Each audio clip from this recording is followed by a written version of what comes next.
My name is Ronnie Dickson. I'm with Challenge Athletes Foundation Florida. Running as an above-the-knee amputee is one of those things that, for my first few years as an amputee, really seemed out of reach. You get used to walking with a prosthetic leg, but to a certain extent, you get comfortable walking on it, and you can walk fast, but breaking out into a run can be a really big challenge, and something that almost seems daunting at times. But it certainly is an activity that that can be doable for very active above the knee amputees. Something like biking, you can usually just go in whatever setup that you're in, and just as long as that setup meets the certain criteria, you can get off and go, no problem. But for running, to a certain extent, each one of the pieces has to be just right. Once again, like any other activity, it's important to have a good socket fit for running. Some of the suspensions that can be used, you can use a suction fit into your socket.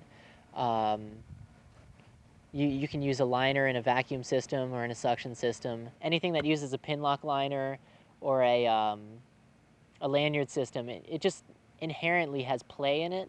And the less play and movement you can have happening in the socket while you're running, I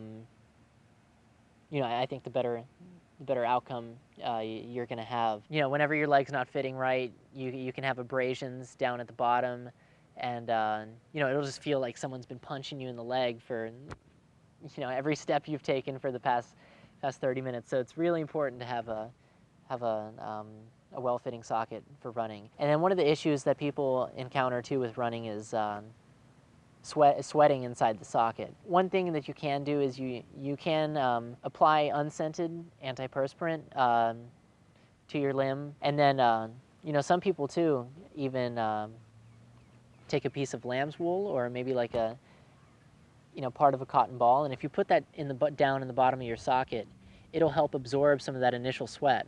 So not even so much talking about the socket. Obviously the socket has to fit well. That's always a main criteria. But you have to have a knee that's going to be able to keep up with the speed of the activity. A knee like an Autobach 3R95 or a Total Knee 2100 seem to be the two preferred choices. But you can run in your everyday prosthesis with a normal foot. You don't need a special running foot to run. The running foot, it's great at distance running and at sprinting, but if you're going to do something like just go play pickup basketball with friends, having a normal prosthetic foot gives you a better base of support. You can pivot off it, you can turn, and I think it works better for those applications than a running foot would. A running foot's really only good at doing one thing, and that's running. With a normal prosthetic foot, it's designed to where it has a heel and a toe lever. Right. So you hit the heel compresses, you come into mid stance, and the foot's flat, and then you come into terminal stance,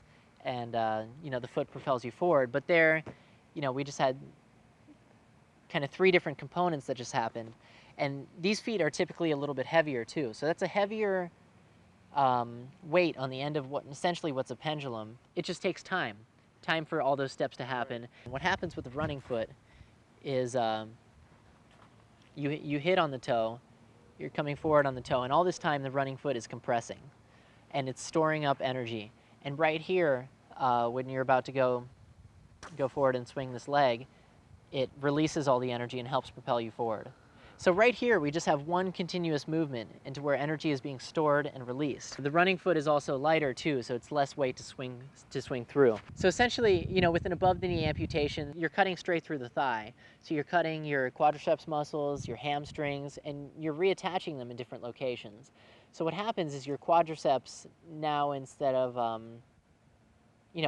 helping propel you forward, and your hamstrings helping to propel your motion too, mainly those muscles get used to stabilize your residual limb in the socket. You're using your muscles in a completely different way than they were ever intended to be used. So talking about running, it's constantly this motion.